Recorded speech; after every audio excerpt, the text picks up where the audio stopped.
get so stringent on rules, you can make this your own. You use the rules, the laws, the culture of your household, and you make it your own. So if you have a child who doesn't speak, maybe you don't do finding solutions together. Maybe you're focusing on logical consequences, but you make sure those logical consequences are related to the issues and challenges the child is having, are reasonable to you and the child, are also respectful to you and the child, and are helpful. They're actually solving the issue. And then that's okay. And even if the child can't speak to you verbally, being open to the idea that your child may not speak to you, that your child may not hear from you, that your child may not do the things that other children do, and that that's okay, but we need to find out how they live their best life. What does your child's life look like if they don't speak? Okay, they don't speak. Maybe they can type. Maybe they can write. Maybe they can point to pictures. They have a way of communicating. And if you find it, you will have such a more blessed life with your child, as opposed to your child being angry. Just think about going one day. I always tell my parents who have non-speaking children, I want you to go one day without speaking to anybody verbally, and see how mad you're going and frustrated you're going to be that you can't communicate your needs and wants, because that's what your child experiences every day. So give them an alternate means of communication and stop forcing speaking on them. It might not happen. So what?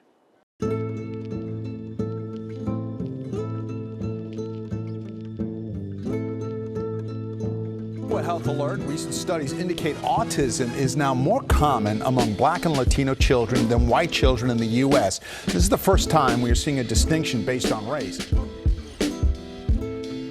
Data from the CDC reveals more children are being diagnosed with autism.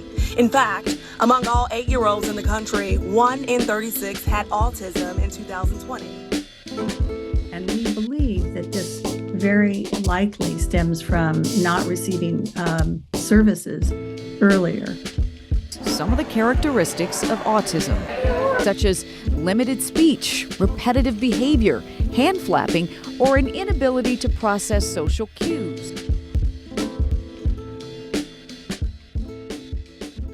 One question that people ask me quite often is, why do you study autism service disparities? As a sociologist, I've been researching autism for almost 20 years now, and it was during my first project on the science of autism that I began to learn that there are multiple experiences of autism, and that there was a critical need to consider how structural inequities were shaping the disparities we were seeing in diagnosis and access to services based on race, ethnicity, social class, and gender. Can you tell us about your child's autism diagnosis journey? Sure. So my son, Elijah, he was diagnosed a few months after he turned 2. So that was early 2020, January of 2020. We had an appointment at the local autism center here, and it was about a 2, almost 3-hour process of actually sitting down for the evaluation, the interview questions and everything. And at the end of it, it's like my memories still feel jumbled, but I walked away with several prescriptions for different types of therapies, and like all these lists of different therapy centers that I could look into. And at the time, I don't recall, but they may have given me no, I remember they didn't, because they said they had to mail it. They didn't tell me your son is autistic. They just were like, well, we think that he could benefit from these therapies, and I think they might have said he's showing signs of it. Yeah, I have a beautiful son, Zach, my second son. So around 2, we started to, notice some things, maybe a year and a half. And he's on the spectrum, the autism spectrum. Got his diagnosis when he was about a year old, a year and a half. And, he's, how can I describe Zach? Zach is like a bundle of everything. Zach is very independent. Zach is very headstrong. He's me and his mother. And he's just really given a gift of looking at the world in a different perspective than most people. So that's my guy. He's one of my favorite people on earth. I noticed my son didn't develop as quickly as I thought a typical child should. Family members were saying, oh, he's a boy. They develop later, slower than girls. So I kept that in my mind, but I saw things that I didn't think were typical. He had a fascination with spinning objects. He started talking a little bit, making the mamas and dadas sounds. And then he started regressing. And I thought initially maybe it's a hearing problem. So I took him to get his ears checked. Ears were perfect. And they said, have you thought about maybe checking him for autism? There are some signs that align with that. And I'm like, what's that? With Paris' journey, it was more so like as we started discovering like different things that would help like show you that they had autism. Because at first that journey was trying to convince people that, you know, either one had autism, but just not knowing the signs. Of course, coming from, I'm a Caribbean native kind of person, most background all Jamaican. I'm like the first generation, starting with me and then my siblings, to actually become a little bit more understanding in more of a US style system. So that process was interesting, seeing that like the tiptoeing or the stimming with the hands flapping and different things that I didn't think were part of autism. I just thought it was like something that uniquely that she liked to do, because being around my brother, I didn't really notice it, or my sister. So I didn't really have anything to call upon. And even if, when I found out that my brother had Asperger's, of course the term no longer used, so it's just autism. But my mom wasn't really equipped with it, so it kind of didn't give me a good example of what to look for. So then it was all fresh for both me and the wife. When my son Ari was born, I, you know, like every parent, I was excited and watching him develop. And he was developing pretty much on what the charts say. But I noticed some little things that he would do. Like he had an obsession with, he had this little play school house, and it was set up like a real house, and it had light switches. And he had this obsession with on, off, on, off, on, off. I said, oh, that's interesting. Why do you keep, I'm like in my head, why does he keep doing this? And then we had ceiling fans. And I noticed that he would stare blankly at the ceiling fans, just staring. And I'm like, okay, maybe he enjoys the way it spins. Then finally at 15 months, he decided he wanted to walk. But he was still doing a combination of the, what I call the obsessive compulsive baby things, the on, off, staring at the fan. So I sought out early intervention for him. And so I would take him to the doctor and I would say, he's doing these things. He was speaking and now he's not speaking anymore. He's always covering his ears. Does he have an ear infection? Does he have this? Does he have that? And then I started to realize that some of the characteristics were those associated with a person being autistic. I remember every single one of them like it was yesterday. And so for my first son, I wasn't thinking autism because I was a new mom. The first few months were challenging. Recovery from a C-section was a challenging process for me. And so I seemed to have missed out because I was bedridden for a good 4 months. So I seemed to have missed out on a few things during that process because all I ever had or did during that time was being handed baby, which was my mom was there to help me, and she'll just hand me the baby and I'll, nurse, and then she'll take him back. And so when I was able to actually get out of bed, my husband had taken tons of pictures. And so I said, well, let me review the past 6 months in pictures. So I took the pictures, and one picture after the other, I noticed something. I noticed that during the mother to child bonding moments, which was during nursing, there was little to no, I could see the disconnect. I talked to relatives, I talked to friends. Nobody could see this thing that I was seeing. The day I saw my son headbang, to the extent where the picture that was hanging on the wall actually fell and broke. This was a huge picture. Fell and broke. I knew that I could not wait for everybody else around me to agree that they saw what I saw. I knew I had to take action and act immediately. I grabbed my son, ran to Kaiser. Didn't have an appointment, and I insisted that I needed to see a pediatrician. I insisted, and I said I wasn't leaving. And they said, well, there's this crazy mom out here who does not have an appointment and wants to see her pediatrician. I am glad that that pediatrician decided to skip his lunch break and said, take her, because I was not leaving. I said, I need to see a doctor.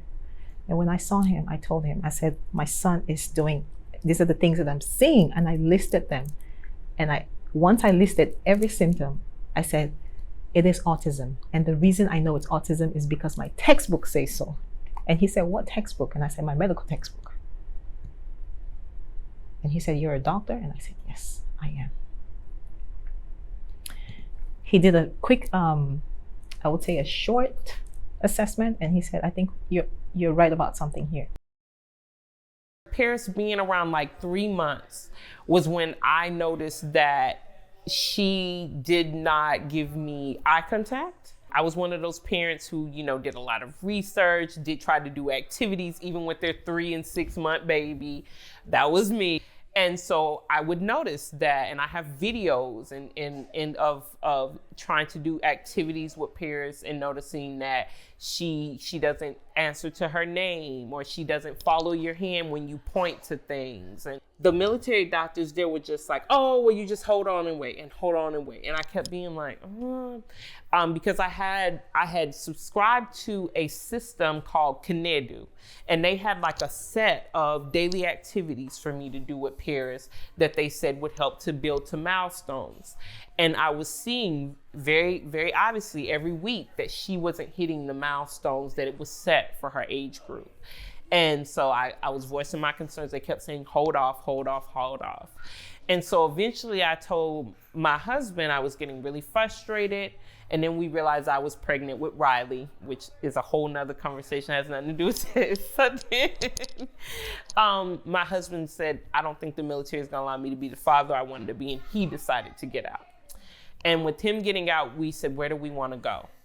And I told him, with all the issues that I was seeing with Paris, and with wanting to be close to family, I wanted to be Atlanta because I wanted to have access to doctors that look like me, that would listen to me. We found a pediatrician at Children's Medicine PC, and I voiced my concerns to that doctor, and he said, okay, well, we're gonna do an MR chat right now in assessment. And he immediately did it with Paris, and at the time, I wanna say she was like 12 months. It was officially a year. And he did it, and he immediately said, yeah, I'm gonna refer you to the early intervention program. All of your concerns are valid. She's showing very high risk on this MChat. There's a saying in the autism community that, quote, when you've met one person with autism, you've met one person with autism. That's exactly right. How is the spectrum different for different people? And that's exactly why we call it a spectrum. There are children who look very typical. Their verbal skills may be fantastic. They may be communicative in a manner that, on a subtle level, may be indicative of something called Asperger's syndrome, which is a child who's considered, quote unquote, high functioning on the spectrum. But they may be socially a bit different, where others may not really connect with them. And once again, the behaviors that come along with that sometimes leads them open to being judged for those behaviors, unfortunately. Then you may have children who are at the opposite end of the spectrum, who are a little bit more obvious that something is not quite right. Perhaps physically they're doing things that may cause others to say, well, why are they doing that? Why is that child rocking? Why is that child looking towards the ceiling? Why doesn't that child look me in the eye when he's speaking?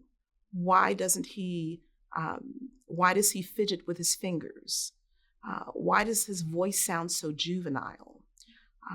And their peers often don't understand them. So having and maintaining social relationships, just making friends, may be difficult for our kiddos on the spectrum. But the kids who maybe rock and maybe bite themselves, it's obvious that something is not quite what it should be. But there are those children, and then you have those children who most likely will go on to college, and everybody in between. So no, when you've met one child on the autism spectrum, you haven't met everybody. When you've met one child on the autism spectrum, you have met one child on the autism spectrum. There is a very big fear for Black community of being slow, right? We call it slow. And it's a valid fear because that's one of the things that has been put on us, right? That our brains are smaller, that scientifically our skulls are different, these different things. And so a lot of that is fighting the stigma of not wanting to be slow. And so the idea is if you have any disorder, ADHD, autism, any of these things, then you're slow, and we don't want to be slow because then it's just another obstacle that our children have to fight through and get through. I think within the Black community, with anything, we put on mask very well. We want to mask anything that looks like a flaw and not deal with it as a whole. I think that a lot of parents, it's scary, but I think more of it is the disappointment and my child has a problem, right? My child's not perfect. I think that that's a bad stigma that we have in our community. You see it on social media, even the people that follow Supernova Mama, they're like, oh, I would never thought that. And then I'm wondering, what are you referencing again? Instead of just saying, oh, this is something they learned, it was more so something that they didn't expect. I think so. It's like that expectation versus just accepting is kind of like what happens. I'm hoping that, fellow Black people like myself, fathers alike, would see my story and my wife's story and kind of be more accepting. I don't want you to get this idea that children who are autistic have to be hyperlexic or have to be, these mathematicians, these amazing. No, I can have autism. And I could just want to be a rapper and want to be a content creator on YouTube and waste my time wanting to play video games all day. Why not? I can be mediocre. That's another issue in the Black community in itself. I don't want to, there's this big push for Black excellence, and it's beautiful and it's great. But what if I just want to be Black regular? Why can't? And it's so hard because it's it's one of those things that is the push against any type of disorder is you have to be excellent. You have to be 2 times as great. But why can't I just be a person who needs support and help, who just wants a regular 9-to-5 job, and to get support and help and have friends and rent a house? And that's my life, and I'm okay with that. Why is that a problem? Why is that terrifying?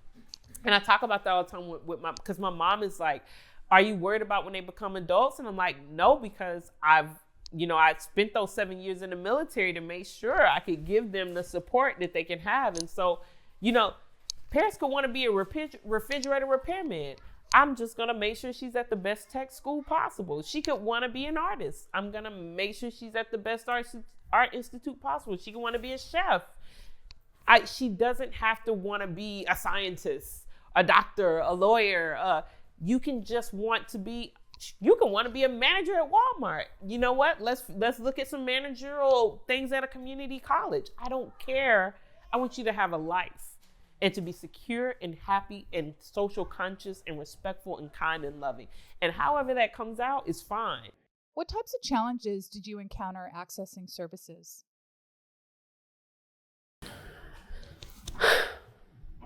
Accessing service has been recently kind of a nightmare. I I've come to find out that resources concerning, I guess, psychological doctors, therapists, even therapists as a whole, what I have found recently is it's a lot harder for nonverbal, and it's a lot harder for kids with extreme behaviors. In the state of Georgia, there is the Babies Can't Wait program. They will go out, they come to the child's home, which is often, the most convenient for the family, whether it's for the mother or for the grandmother or whoever's taking care of the child.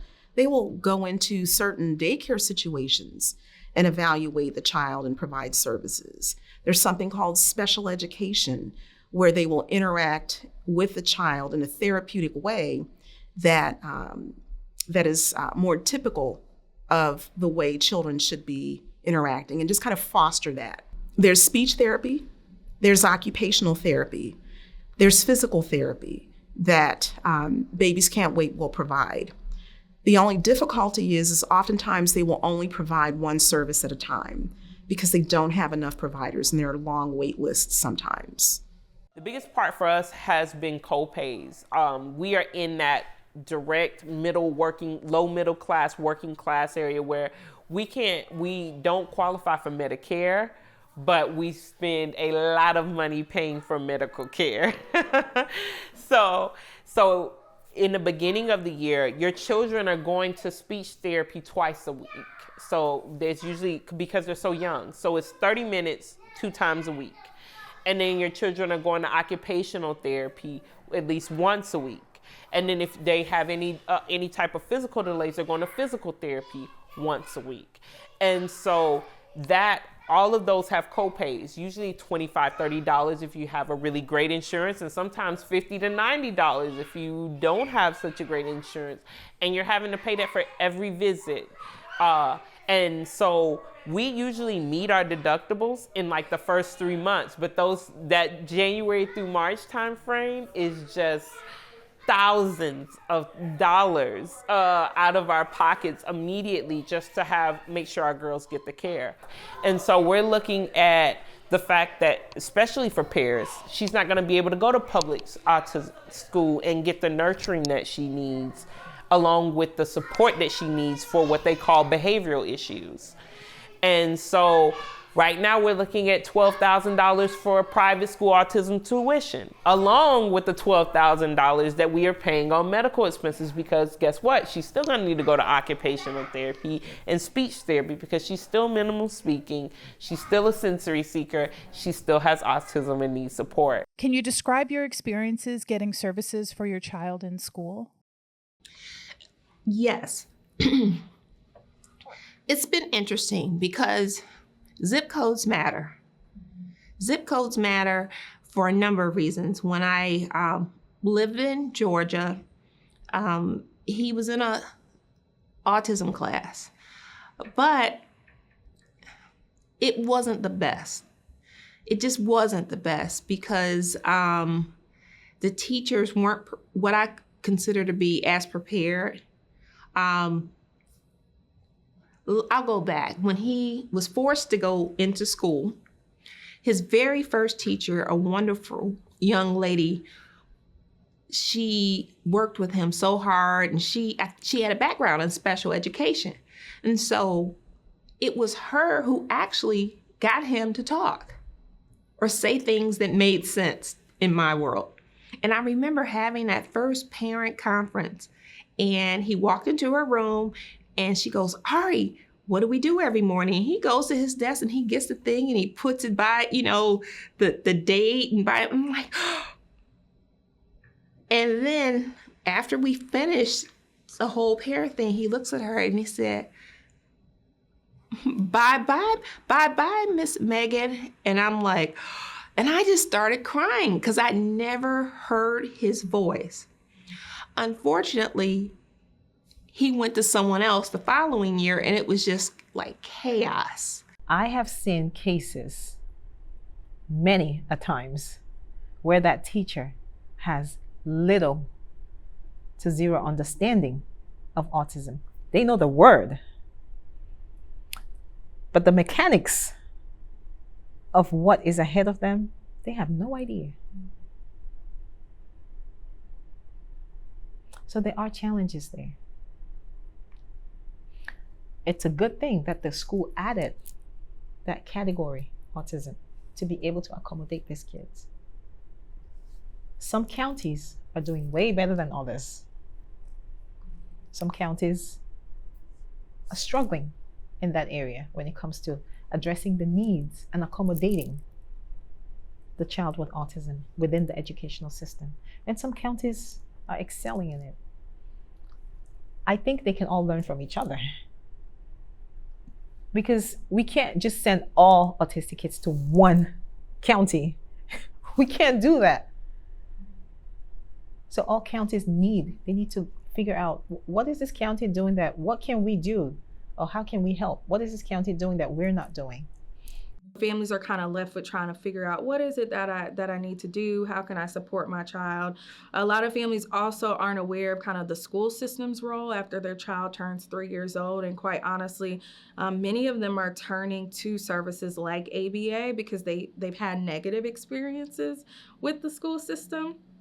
So that's one thing I'm seeing. I'm seeing a lot of families pull their kids out of school, like physical school. They're trying to do homeschooling. They just feel like their child is getting more support and resources there. For autism, it could be from education, occupational therapy, speech therapy, behavioral therapy. It could be feeding therapy. It could be swim therapy. It could be a range of different therapies that might change over time as a child develops. And what I wanted to do was create a map that would help us really find services based on the kind of search criteria that people were interested in. And what I was noticing is that these therapies were really mostly available in the North.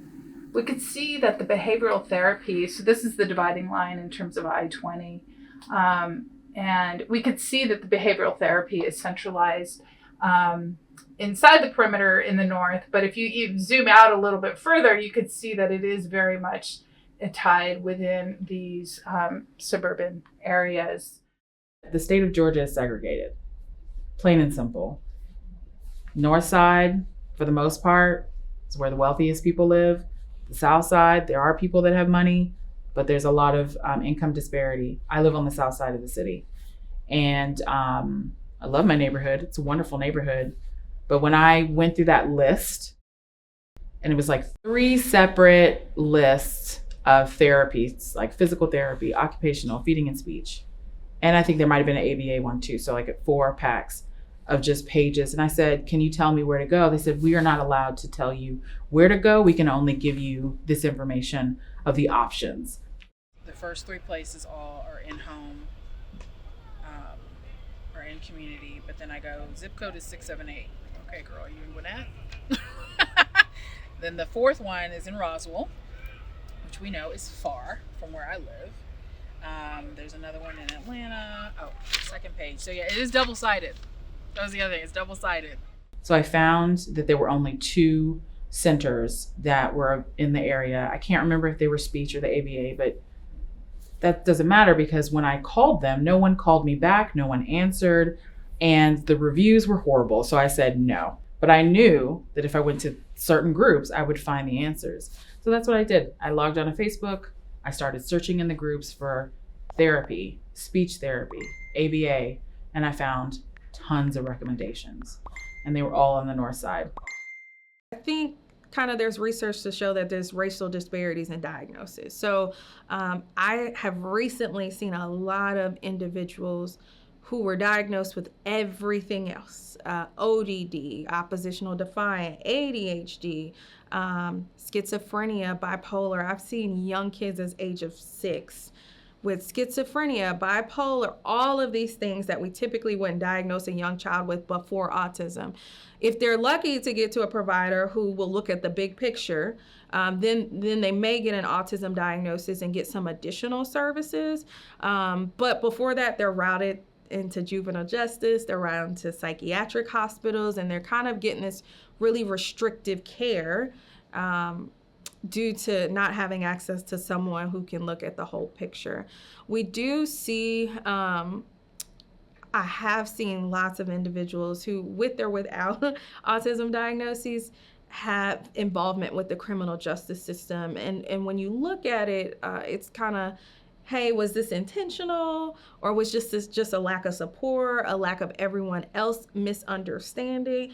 I just encountered an adolescent who has terroristic threats charges for making a comment about like a bomb, and he has an autism diagnosis. And so that is not uncommon either, is those terroristic threats.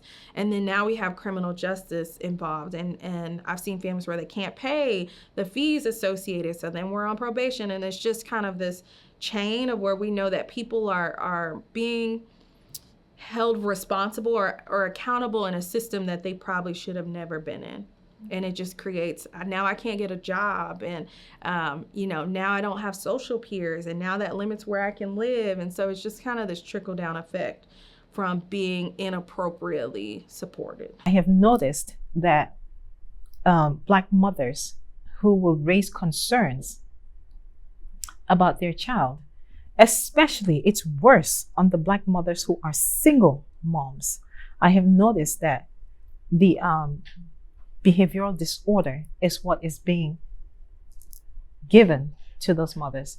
And the notion that a father not being in the home could be the reason why this child is behaving this way. I have seen that a lot of these things get overlooked because of those stigmas that some of these clinicians carry with them. There's a lot of severe consequences with being, again, diagnosed with the oppositional defiance. So then you're just all of a sudden, you're being told that you're bad. You just have a bad child. So what happens when you have a bad child? They're put in classes for children that may have really severe behavioral problems. They're in detention just because keep in mind, when you're saying they have these oppositional defiance issues, you're putting them amongst people that maybe actually do, right?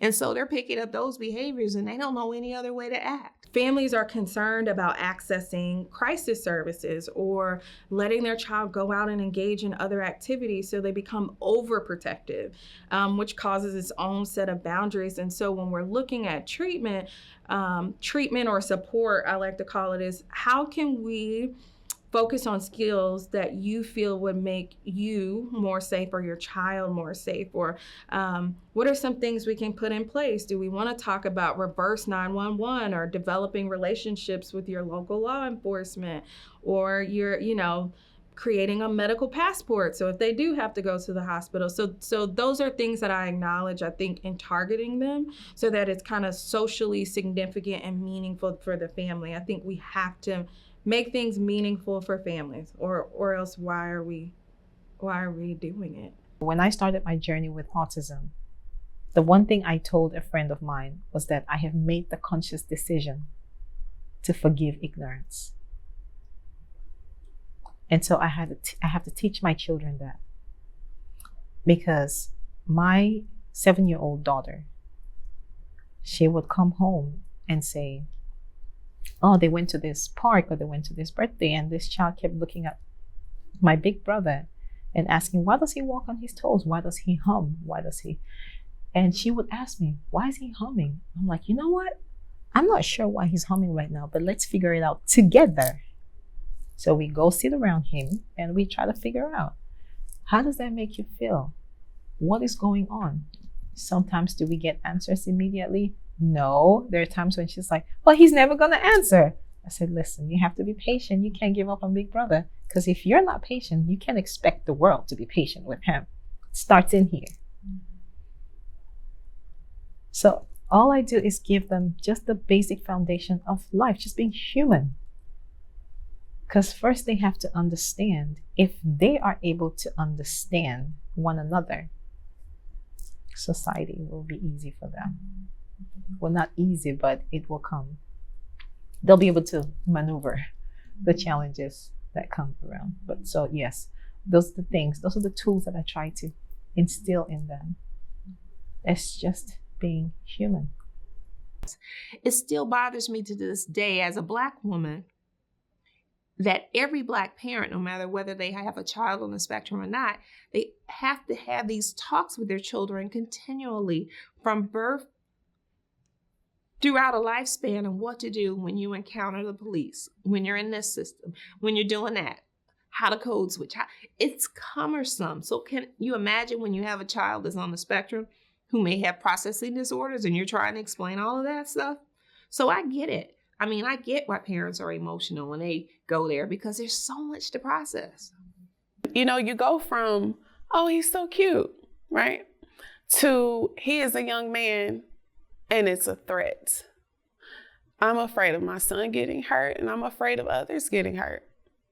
You know, without disabilities, being a Black boy becoming a young man is already still sadly a threat in this country. But to add on top of it, being autistic or on the spectrum, it makes it even more scarier. I worry about my son 10 years from now. Right now, he's beautiful. He's so cute. Everybody loves him. It's weird. We have a last name that everyone goes, oh, Smiley, you know, but even beyond that, he's just got a personality that is very warm and sweet and kind. I don't know what he's going to look like in 10 years. You know, I'm 5'8". His dad is shorter than me, but you never know. Genetics are weird. When he's 15, he could be 6'1". And, you know, if you pay any attention to what's been going on in history, not just the last 10 years, but history, Black people specifically, not just boys, but girls too, are perceived as adults when they're children. Even if they have the face of a child, we're perceived as adults. I'm a warrior, and I've dealt with that stuff my whole life, you know? So I know what's out there. I also know how to navigate it. I also see how he has to navigate it, right? So I see the playing field, and I see the strategy that we have to have, you know? That's why I'm so strategic on who I'm around, where I live, you know? How we frequent the world, how I have to expose him and continuously expose him to any and everything.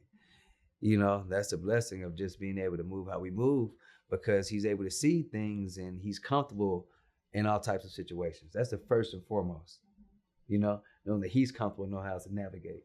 And I mean, even for the small things, if we're in certain communities, I know the police that are there, you know, so I'm going to talk to them. You're going to know who my son is, you're going to know me, you know, I'm going to know where I am and where I go, you know, I'm going to look everyone in the eye, I'm going to talk to you, you know what I'm saying? So there's no fear. So I teach that to my children.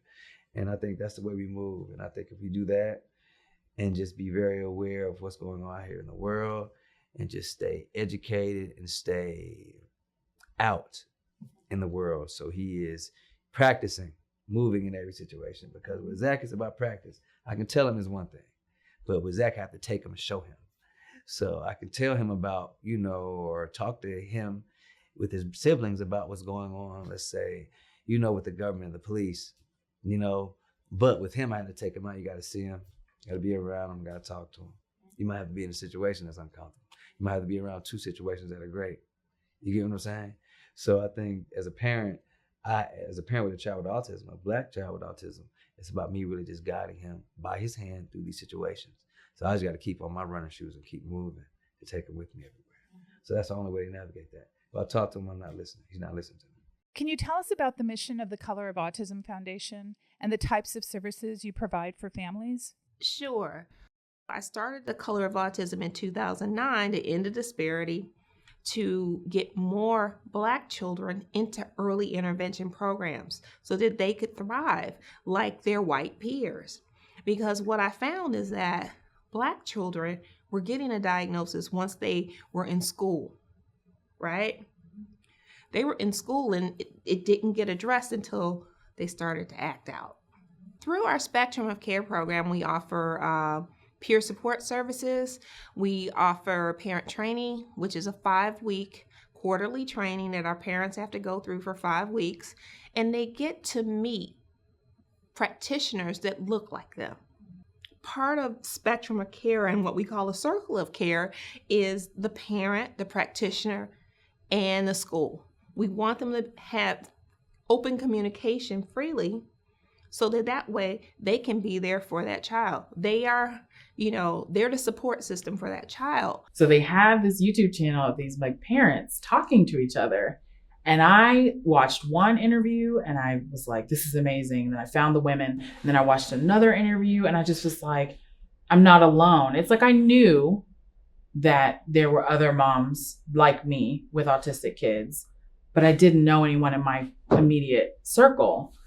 So just seeing these women who were intelligent and like knew just what was what it was like to raise a child on the spectrum. Many of the women who were featured, their kids were older than my son. So for me, it was like looking into the future and kind of getting an idea of what to expect. And I just immediately started following everybody. I was like, let me follow this person, this person, this person, this person. And from there, I was exposed to so many other accounts that I had not seen prior to that. And that's the one thing that I am proud of that we do well, is that we're able to build communities with these parents, and we're helping parents be more comfortable with themselves and become more confident in how they support their children. And that's the end goal. We need to build confidence in the parents, and we need to build confidence in the child. Can you tell us about why you started Supernova Mama and now Supernova Parenting? Sure. So I started Supernova Mama because I felt like there wasn't an example of me.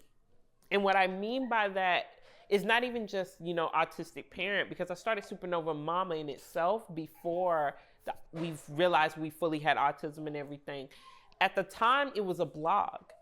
And it was a blog about a balanced motherhood. Supernova Mama LLC is an education resource for not just positive discipline. Now it's positive discipline, conscious parenting, post-traumatic slave syndrome, circle of security. But it's so many things that have to do with consciously parenting your children as a Black and or neurodivergent person.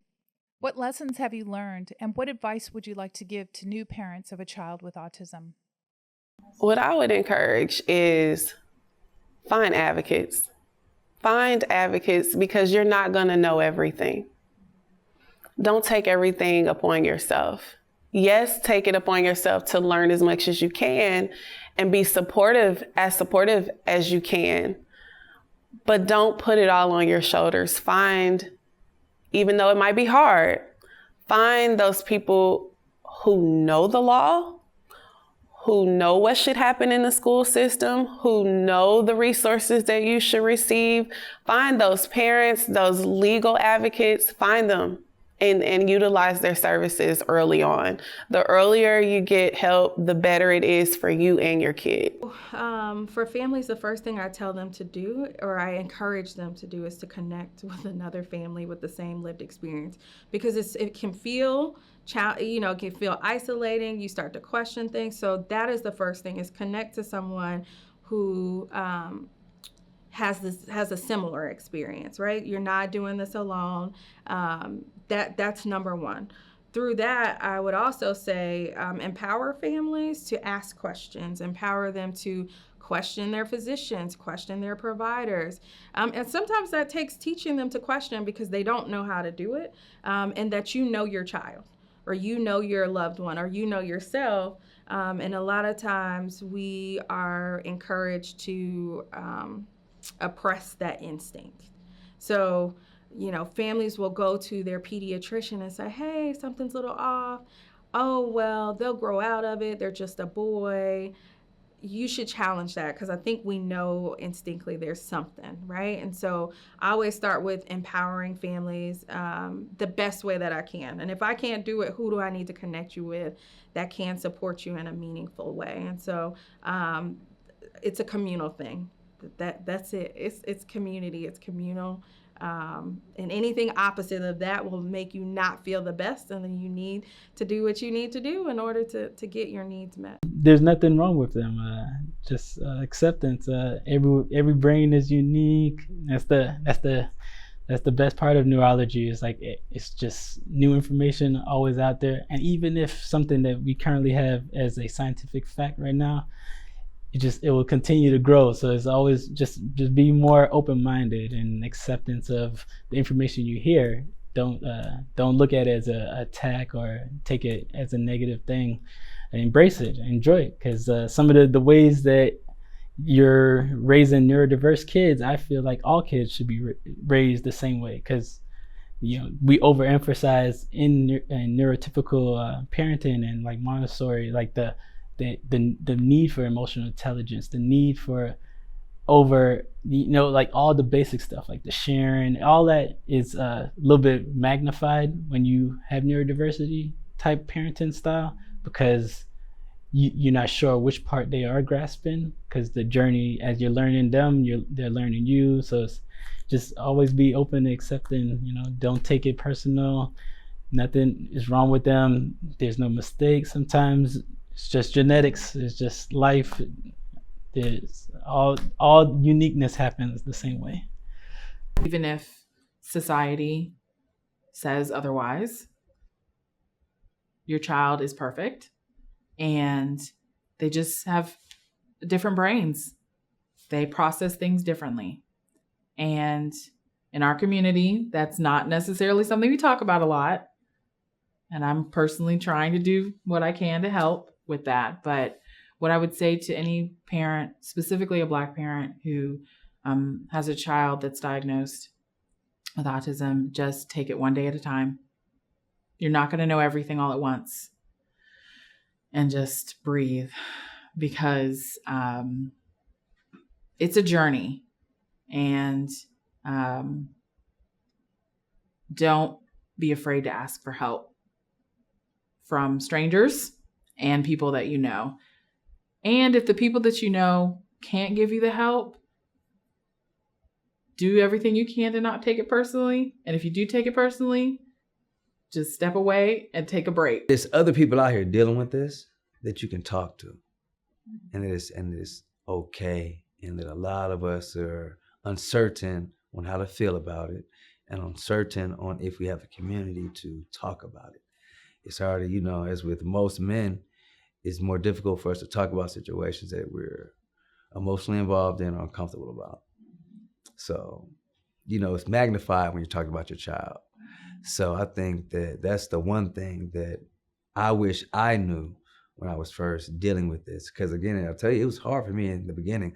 I'm like, nah, I don't know what you're talking about, Zach Straight. He's around me all the time. I know what I'm talking about. Nothing, I was offended in a way, or just worried, or whatever you want to call it. So I think if I had a network of men around me that I knew that I could have maybe talked to, it would have helped me navigate a little bit better. The one thing I can tell my parents and any parent out there is the one thing autism truly needs is understanding. And when I speak of understanding, I want you to apply understanding in these 3 areas. The first thing you want to do is know your child. So you have to understand that child as an individual. Who is Braylon? Who is Bradley? Who is Brianna? Understand the child as an individual. The second thing you want to do, understand the diagnosis. If your child has a diagnosis of autism, the question is, what is autism? Look beyond the textbook definition. The third thing you want to understand is who is your child, Braylon, Bradley, or Brianna, with the diagnosis autism. That's the third thing you want to understand. If you take these 3 things and master them, you have decoded 90% of what you need to decode in your child. for the clinicians. I hope and pray that they stop flipping over the old textbooks, because that knowledge is outdated. That only helps on the stigma. When you see a child who clearly has red flags for autism, and you ask the parent, do you have any concerns? Or what do you think is going on? Well, my pediatrician said there's nothing wrong with this child. Guess what happened? When you told that mom, that 4-year-old, 5-year-old, 6-year-old, 7-year-old non-verbal child will speak, which I'll come to this speaking thing someday, will speak someday. What that parent heard was that there's nothing wrong with my child. That's what they heard. They're looking up to you. You are that community leader. And so they're looking up to you. So you telling them that without having that knowledge base, that is a problem. Do everything in your power to expand your knowledge base. The first thing that I say to all parents when I'm helping them is to keep in mind that everyone has assets and liabilities, no matter who they are. And different means different. Different doesn't mean good or bad. Different means different. And at the end of the day, your private logic has a big motivator for what happens in life. So if you believe, oh no, I have autism and now my life is over and I'm not going to be able to do anything, then oh no, your life is over and you're not going to be able to do anything. But if your private logic is, I have autism and I'm going to find all the ways to support myself and I'm going to make the best out of my life and be whoever I want to be, your private logic, yes, there is systemic racism and there is systemic sexism and there's all the isms that do affect our life. They are very real, but your private logic plays such a big part in your life. If you live your life based on fear and of differences and on fear of yourself and fear of possibilities, you will miss opportunities every day. Because there is so much out there, but we have to first remove that fear of different.